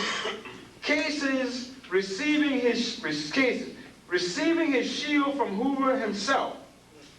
Both men define Negro radical activities in broad enough terms to encompass the strategies and tactics of the modern NAACP. And when we go on to where Wilkins comes in, Wilkins continued to supply information on Dr. King. He hated King with a passion. And every time King planned something, that's why he went in there, Mr. Wilkins would give his report, it's documented here, to the FBI. I would say, you younger people, if you need one book, and I don't put stuff on this period, Parting the Waters really should be, because it's the most honest, and I know because the periods I see you in agreement, Brother Trust. Yes, sir. Yes. And there's a period I lived through. This guy did his homework and he put it out. And you see the double dealing and the petty garbage that people did. Ralph Abernathy, Upset. That's why he wrote this book and the wall came tumbling down. Because he was upset that Martin got top billing. And what are you supposed to be about? Doing the business of your people. And you're concerned about who's going to precede you to the banquet dinner or who gets the damn Nobel Prize. And they jump on Du Bois for saying that we had better get it ourselves and pull away from this. The interesting thing is that down through history, if you check clearly, you will see that the ones, you want to get a, how does I say, you want to get a yardstick of who your people, your scholars and people are, who have integrity, check on their bank accounts. Check on their bank accounts. And I don't even put myself in that category. And it's not even something I want to tell you, I'm not paranoid. Everybody goes around and deliberately sets out to betray. But there's the saying I repeat to y'all every time I come. If you take the king's shilling, you must do the king's killing. If you eat the king's meat, you must kiss the king's feet. There is no way. Nobody gives something for nothing. No such thing as a free lunch. And the only way I know from the few years I've been in this vale of tears to try to avoid that is to live as simply as you can.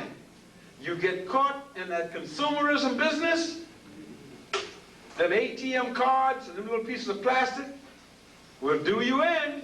It's just another way of saying $1 down and $10 or $100 when I catch you. And the one thing you might find by trying to live as simple as you can, you might also find that it's good for you. You know, if you can do that process, reach out and help somebody, that's what you do. The only thing that you will probably take away from here, if you are lucky, is be a suit split in the back, if you're a man. And you can't even sell that if you should have, if they happen to misdiagnose your case and you ain't dead, and you manage to get out of the coffin, you can't even get $2 for that at the pawn shop. You know, because it costs too much to be reaving it back. Now, given this background, and coming down, I think I've given you as much of an overview as necessary. But when if you can understand this, and hopefully I've done it clearly, or as clear as I can, then the question of Brother Chavis, whatever sins you may think he was guilty of, comes into focus. And whatever you may think that he did wrong, we must forget that he started off by doing something right. That's right. You see, we have a short memory. Remember the Wilmington 10? They don't even mention that when they talk about this brother. This brother them spent how much years? Years in jail for crime, just like the Scottsboro boy. The only difference was it wasn't rape. They were accused of who? Of plotting to overthrow this government and force and violence. Who was feeding a whole lot of the stuff to the authorities? The same folks that are sitting up on the board. Now, these things that they were doing to people like this was happening long before Louis Farrakhan, Minister Farrakhan, was born. He wasn't even a gleam in his mama's eye. What was the excuse then? Right. That's right. All right? Now look at Chavis. What is his crime? And then let's analyze this organization. What kind of organization can be representing us if it does something that's in our interest, or the chairperson, the director takes an action which he or she believes is in our interest, and the outside group, whoever it is, says, we don't like what you've done. Let's use all of our forces to get rid of you, badmouth you by whatever means necessary. And what ends up happening? They ice you, they lie. The media does its job, and now Ben Chavis can't even buy a mention. Now, the lie. I followed this closely. I got all the documentation. You know, my friend, Brother Lee, on my riding part, I must say he's much more interested in challenging to ride with than certain other people I used to ride with occasionally when I couldn't do no better. Present company accepted. But when you sit and look at this, sexual harassment, this is the new game they play. Yeah. And who's falling in this? Our own people. Now, sexual harassment didn't have a damn thing to do with that case. What was the charge the woman brought against him? Some money. He had promised, right, the woman hadn't worked out. They agreed on that, am I right, brother? She hadn't worked out. And they had been friends before. And what he said, okay, I can't keep you because, in fact, you are incompetent. Right. But what I'll do, because I owe you something, sister, been here for we will agree to find you another job. She doesn't charge that he didn't try to find her another job. He wasn't able to. He did try. So she sues him that you promised to find me another job and you didn't. Now I have to ask y'all, whatever you may think, in all fairness, let me rest my foot a little bit here. Ah, that's good. The blood don't circulate so good after you get to be 50. Plus point. What product, and anybody in here can tell me any product that the National Association for the Advancement of Certain People produces? Nonsense. I'm sorry, sir. What'd you say, Brother Chuck? Nonsense. All right. They don't produce no product you can use. Shirts, maybe? Handkerchiefs? Socks? Dresses? Knee pads. Knee pads? No, they buy them. They use them. But you get my drift. If you ain't got a business where you produce a product and you say, I'm going to try to find you a job, that means I got to go to who? You got to go to the man. You got to go to the people who make the product. So the decision on whether you get a job is not in my hand, is it? I might say, hey, hey, Brother Leon, I need a sister here now. Whatnot? Can you do me a favor and give a job? Well, then, if she's so good, why come you ain't hired? Well, you see, there were certain things that came up, whatnot. You know what I mean? I want to say, well, a woman is incompetent. Right. But anyway, you do this, therefore, so they say, no job. Now, I don't blame the sister for trying to get something. But at least now, the issue of sexual harassment was not part of her suit at all. Who created that? Jews. The media, that's correct. Home court, thank you, sir. Jews. Okay, well, who owns the New York Times? Jews. And once it got all over the front page, etc., etc. Now, the woman didn't sue him. How could she sue him? What was he? The executive director of the organization. Any decision that he made in that capacity, who was he representing? Ben Chavis or the organization? So therefore, if she's got a complaint, if he fired her, whose name did he fire in? In his capacity as executive secretary. Is that correct? Right. So all this other garbage now is saying, and watch where they're going. Absurd, because people are stupid. You're saying that if you are a manager of this restaurant, Right. and you got an employee here that ain't doing what you want for whatever reason, you can't fire the employee. Because the employee can charge you for this, that, and the other. But the fact still remains, if it's sexual harassment, and I've been doing this all the time, you've been there 4 months. You must have been enjoying it if I've been harassing you because you never complained until you didn't have no job. Right. Now, the woman who comes in to try to be the cutting edge of the case is who?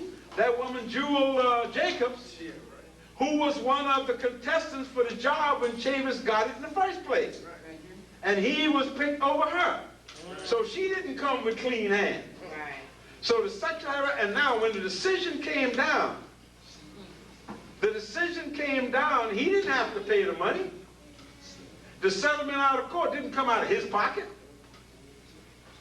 No lawyer in his right mind would have come and said, I'm suing Ben Chavis. Ben Chavis worked for the NAACP. He was an employee the same as she was. Right. None of this got the paper. Now, then you now tell me what kind of organization, if it represents me, I'm supposed to control it. How can anybody, look at the board, 64 members. Yeah.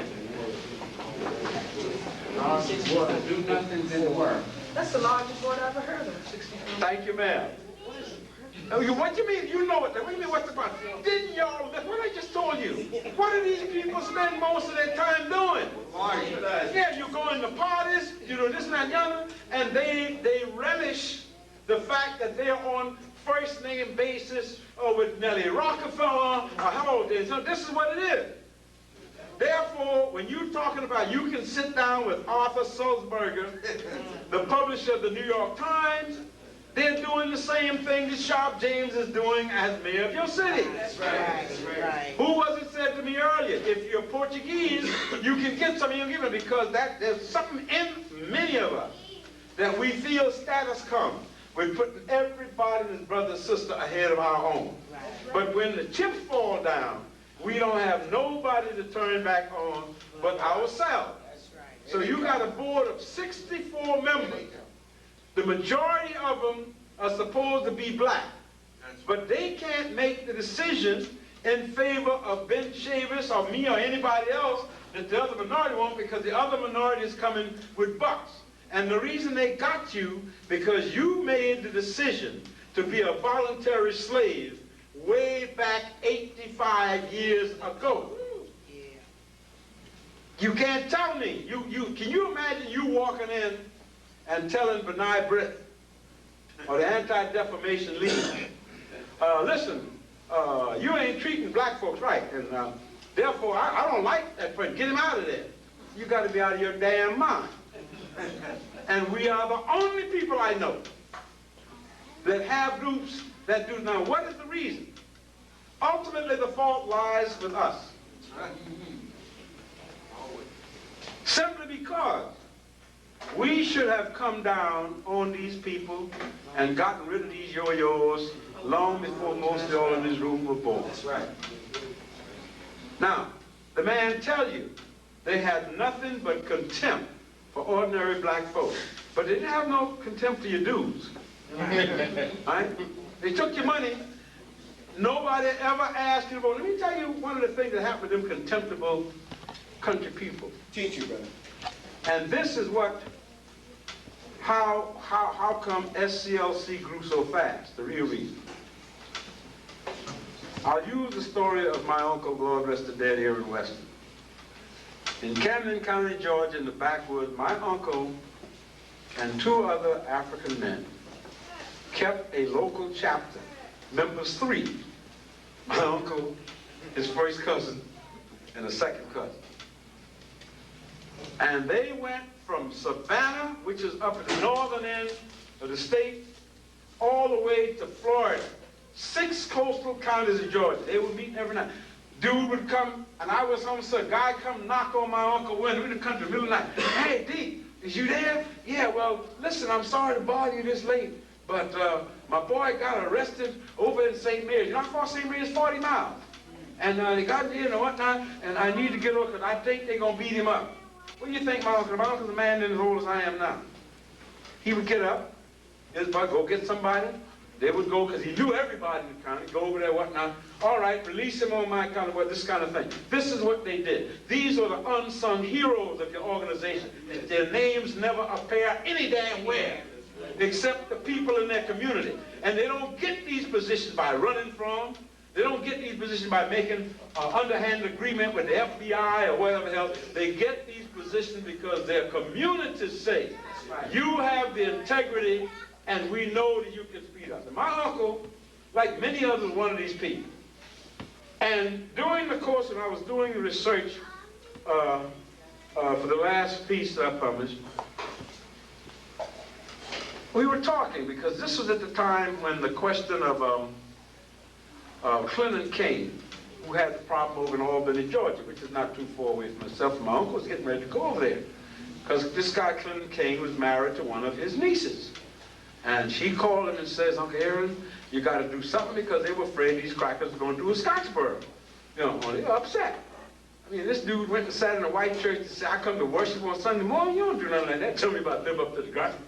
You know, I don't think it was worthwhile, but again, that was a decision, and it took a hell of a lot of courage. Trust me. I grew up in the area. I know them crackers. But in any event, my uncle went, got the people, and they went on over there and did what they had to do. The sheriff said, Aaron, I never thought you would do this. I said, yes, sir, but I got to go with my folks. Turned around and said, see, you got in the car and left. I saw this. Now, at this time, they are representing SCLC. And I said, well, how is it? I knew for years that y'all represented the NAACP here. You did this, you kept it going. You couldn't get members. You're running up and down.